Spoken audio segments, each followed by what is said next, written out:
नमस्कार मित्रांनो. पदवीधर वेतन श्रेणी इयत्ता 6वी ते 8वी हा प्रश्न सध्या चर्चेचा विषय बनलेला आहे आणि याच विषयावर मागील व्हिडिओमध्ये मी एक पत्र आपल्यासमोर आणलं होतं. ते पत्र होतं कक्षा अधिकाऱ्यांचं. 13/2/2023 या तारखेचं ते पत्र होतं आणि त्या पत्राच्या माध्यमातून आपण बघितलं होतं की महाराष्ट्रातील खाजगी व्यवस्थापनाच्या ज्या संस्था आहेत त्या संस्थांमध्ये काम करणाऱ्या इयत्ता 6वी ते 8वीवर नियुक्त असलेल्या पदवीधर शिक्षकांना, मग ते पदवीधर शिक्षक जे आहेत ते पवित्र पोर्टलमार्फत नियुक्त केलेले असतील, त्या पदवीधर शिक्षकांना 6 ते 8वर वेतन श्रेणी देताना खूप समस्या निर्माण होत होत्या आणि अजूनही त्या समस्या निर्माण होत आहेत. आता या समस्यांवर बऱ्याचशा माझ्या पदवीधर शिक्षक मित्रांना वेगवेगळे प्रश्न उद्भवत आहेत. बरेचसे मला कमेंट पण आलेले आहेत की या समस्यांवर आपण कशा पद्धतीने आपण न्याय मिळवू शकतो आणि सर्व पदवीधर शिक्षकांना आपण न्याय कसा मिळवून देऊ शकतो. फक्त खाजगी व्यवस्थापनाच्या शाळांमध्येच काम करणाऱ्या पदवीधर शिक्षकांनाच ही समस्या नाही, तर इतर जिल्हा परिषदांमध्येही 6 ते 8वर काम करणाऱ्या बऱ्याचशा अशा पदवीधर शिक्षकांना वेतन श्रेणी देताना जिल्हा परिषदेतर्फे वेगवेगळ्या अडचणी निर्माण होताना आपल्याला दिसत आहे. आणि या सर्व चर्चेमध्ये आपण एक गोष्ट लक्षात घेऊ शकतो की या वेतन श्रेणी देण्याचा प्रश्न जेव्हा निर्माण होतो तेव्हा आपण बघतो की 2016चा GR जो आपल्याला महाराष्ट्र शासनाने प्रसिद्ध केलेला आहे, त्या GRचा संदर्भ घेऊन सर्व जिल्हा परिषदा या इयत्ता 6वी ते 8वीवर असणाऱ्या पदवीधर शिक्षकांना S10 ही वेतन श्रेणी लागू करत आहे, जी की पूर्णपणे चुकीची आहे. 6 ते 8वर जेव्हा आपण नियुक्ती घेतो त्या नियुक्तीच्या वेळेस आपल्याला पदवीधर शिक्षक विषय शिक्षक असं जर आपल्याला पद मिळत असेल तर त्या पदाला आपल्याला S14 ही वेतन श्रेणी मिळणे गरजेचे आहे. आणि त्या 2016च्या GR नंतर असे बरेचसे GR आपल्यासमोर आणलेले आहेत आणि त्या GRांमध्ये स्पष्ट उल्लेख केलेला आहे की पदवीधर शिक्षकाला S14 ही वेतन श्रेणी मिळायला हवी. परंतु जेव्हा ही बाब वेतन श्रेणी देण्यासाठी किंवा लागू करण्यासाठी समोर येते तेव्हा 1/3 हा एक संदर्भ तिथं जोडला जातो, जो की 2016च्या GRमध्ये आपल्याला मेन्शन केलेला आपल्याला दिसतो. तर 1/3 शिक्षकांना आपल्याला जर वेतन श्रेणी द्यायची असेल तर इतर उर्वरित जे पदवीधर शिक्षक 6 ते 8वर काम करतात त्या सर्वांवर हा अन्याय होत आहे हे आपल्या निदर्शनास येतं. संपूर्ण महाराष्ट्रात ही समस्या सध्या चर्चेत आहे. तर याच संदर्भात मागच्या वेळेस मी कक्षा अधिकाऱ्यांचं एक पत्र आपल्यासमोर आणलं होतं.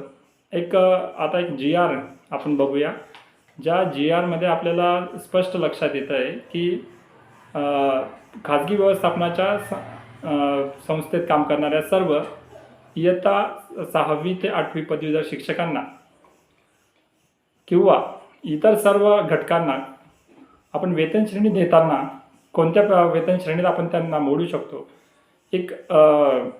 आपण जर बघितलं तर 2019मध्ये 22 फेब्रुवारी 2019चा एक GR आलेला आहे. त्या GRमध्ये आपण बघू शकतो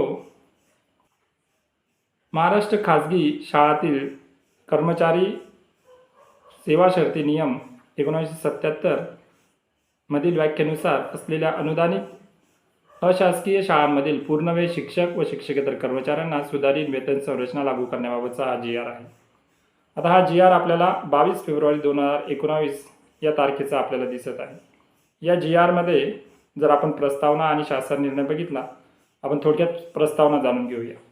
तर या GRची प्रस्तावना अशी आहे: 7व्या केंद्रीय वेतन आयोगाच्या शिफारसीवरील केंद्र शासनाचे निर्णय विचारात घेऊन राज्य शासकीय व इतर पात्र कर्मचाऱ्यांच्या वेतन श्रेणीत सुधारणा करण्याकरता श्री KP बक्षी, सेवानिवृत्त अपर सचिव यांच्या अध्यक्षतेखाली राज्य वेतन संरचना समिती 2017 ची स्थापन करण्यात आली होती. सदर समितीच्या शिफारसी शासनाने काही फेरफारासह स्वीकृत करण्याचा निर्णय संदर्भ क्रमांक 2 येथील शासन निर्णयान्वये घेतला आहे.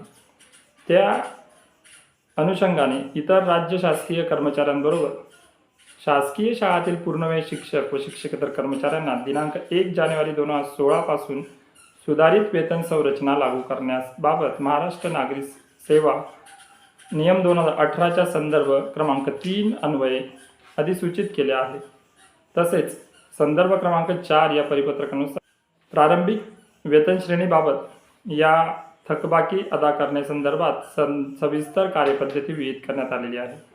या आधारे राज्यातील या विभागाच्या अखत्यारीत येणाऱ्या अनुदानित खाजगी प्राथमिक, माध्यमिक, उच्च माध्यमिक शाळा, कनिष्ठ महाविद्यालये, अध्यापक विद्यालय, सैनिकी शाळातील पूर्णवेळ शिक्षक, शिक्षकेतर कर्मचाऱ्यांना सुधारित वेतन संरचना लागू करण्याबाबतची बाब केंद्र शासनाच्या विचाराधीन होती. आता ही होती प्रस्तावनेत आपल्याला एक लक्षात येत आहे की खाजगी संस्थेमध्ये काम करणाऱ्या सर्व घटकांसाठी सुधारित वेतन संरचना लागू करण्याबाबतचा हा एक बाब शासनाच्या विचारात होती. त्या संदर्भात हा शासन निर्णय प्रसिद्ध झालेला आहे. आता थोडक्यात शासन निर्णय आपण बघूया.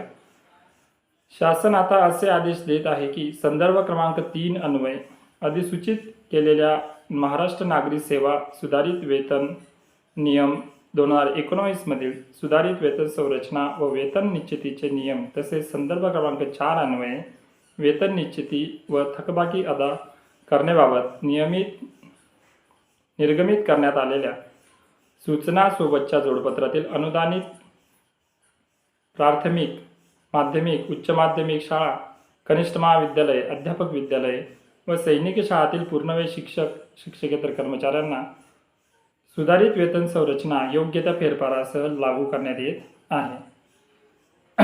इथं 2 नंबरचा पॉईंट आपल्याला दिलेला आहे. सुधारित वेतन संरचनेत वेतन निश्चिती करण्यासाठी आवश्यक तो विकल्प हे आदेश निर्गमित झाल्याच्या 2 महिन्यांच्या आत देण्यात यावा. एकदा दिलेला विकल्प अंतिम राहील. या आदेशान्वये लागू करण्यात आलेल्या सुधारित वेतन संरचनेमुळे होणारा अतिरिक्त खर्च शिक्षक व शिक्षकेतर कर्मचाऱ्यांचे भत्तेच्या लेखाशीर्षाखाली खर्ची घालण्यात येतो त्याच लेखाशीर्षाखाली खर्ची घालण्यात यावा व त्याखालील मंजूर अनुदानातून भागवण्यात यावा.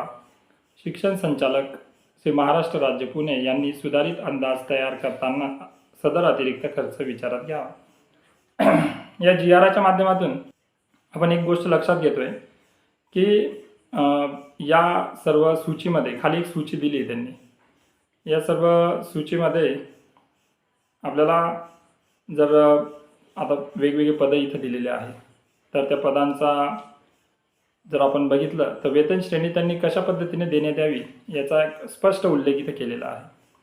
त्याच आपल्याला आपला विषय जो आहे की 6 ते 8 वर काम करणाऱ्या पदवीधर शिक्षकाला कोणती वेतन श्रेणी मिळायला हवी, तर या विषयाशी निगडीत आपला हा GR खूप कामाचा आहे आणि खूप महत्त्वाचा आहे. आपण इथं बघू शकतो 2 नंबरचं पद आहे प्रशिक्षित पदवीधर प्राथमिक शिक्षक. आपलं हे पद आहे. 6 ते 8 वर आपण प्रशिक्षित पदवीधर प्राथमिक शिक्षक या पदावर आपण कार्यरत असतो. जर आपण खाजगी अनुदानित शाळेत जर कामात असू तर आपल्याला कोणती वेतन श्रेणी द्यायला हवी याचा स्पष्ट उल्लेख इथे केलेला आहे. तर इथं आपण बघू शकतो 3 नंबरच्या कॉलममध्ये. तर इथं आपल्याला S14 ही वेतन श्रेणी इथे आपल्याला 38,600 1,22,800 ही वेतन श्रेणी आपल्याला इथं मेन्शन केलेली आहे. इथं कोणत्याही पद्धतीने असं मेन्शन केलेलं नाही की एकाच 3 शिक्षकांनाच आपल्याला ही वेतन श्रेणी देण्यात येईल किंवा 6 ते 8 वर काम करणाऱ्या शिक्षकांना S10 ही वेतन श्रेणी देण्यात यावी असा कोणताही उल्लेख इथं केलेला नाही. आणि हा जो वेतन संरचना शुद्धीकरण जे केलेलं आहे हे 2017 किंवा 2016 नंतरच्या GR नंतर आपल्याला पाहावयास मिळते. जर या GR मध्ये स्पष्ट मेन्शन केलेले आहे की पदवीधर शिक्षकांना S14 ही वेतन श्रेणी देण्यात यावी तर हा GR आपला न्यायाच्या लढाईसाठी खूप कामाचा ठरू शकतो. मागील व्हिडिओमध्ये दिलेलं पत्र, त्यानंतर हा GR आणि असे बरेच अजूनही GR आहेत जे आपल्या पदवीधर शिक्षकासाठी खूप उपयोगाचे ठरू शकतात. आणि या सर्व GRांना आपण एक एक करून बघणार आहोत. फक्त या GRांवर आपल्याला अभ्यास करून चालणार नाही, तर या GRांचा वापर करून आपण आपली पदवीधर शिक्षकाची लढाई शासनापर्यंत घेऊन जाऊन आपण ती लढायला हवी. त्यासाठी सर्वांनी एकत्र यायला हवे आणि आपला पदवीधर शिक्षकाचा जो प्रश्न आहे, संपूर्ण महाराष्ट्रातील आपले पदवीधर शिक्षक ज्या गोष्टीची वाट बघत आहेत, ती गोष्ट आता आपल्याला पूर्ण करायची असेल तर त्यासाठी सर्वांनी एकत्र येऊन या सर्व गोष्टींचा पाठपुरावा करणं गरजेचं आहे. अशाच काही नवीन पदवीधर शिक्षकाचे संबंधित नवीन GR जे माझ्याकडे आहेत, जे आपल्यापर्यंत पोहोचवायचे आहे, ते मी एक एक करून सविस्तर विश्लेषणासह आपल्याला देणार आहे. पुढील व्हिडिओमध्ये अशाच एक नवीन GR सोबत आपण पुन्हा भेटूया. तोपर्यंत नमस्कार, धन्यवाद. अशाच उपयुक्त माहितीसाठी चॅनलला सबस्क्राईब करा आणि व्हिडिओला शेअर करा.